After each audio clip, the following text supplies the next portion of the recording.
भाग एक। भूमिका और प्रारंभिक अध्याय। भूमिका। गीता का महत्व।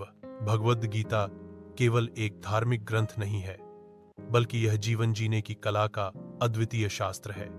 यह महाभारत के भीष्म पर्व में 700 श्लोकों का संवाद है, जो भगवान श्री कृष्ण और अर्जुन के बीच कुरुक्षेत्र की युद्ध भूमि पर हुआ।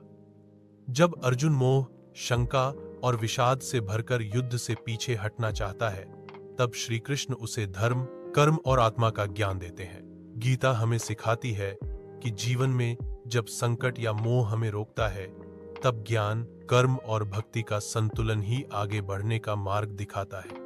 यही कारण है कि गीता को मानव जीवन का सार्वभौमिक मार्गदर्शक कहा जाता है। अध्याय 1। अर्जुन विषाद योग। पहला अध्याय युद्ध की स्थिति और अर्जुन के मनोविज्ञान का चित्रण करता है। कुरुक्षेत्र में दोनों सेनाएं आमने सामने खड़ी होती हैं। अर्जुन अपने रथ को बीच मैदान में रुकवाकर अपने शत्रु पक्ष और अपने ही सगे संबंधियों को देखता है।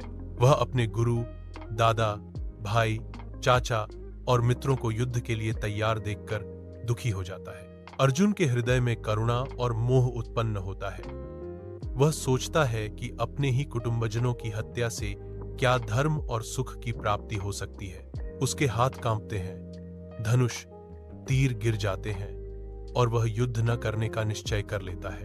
संदेश। पहला अध्याय हमें दिखाता है कि जब हम भावनाओं, मोह और दुविधा में फंस जाते हैं, तब सही निर्णय लेने की क्षमता खो बैठते हैं।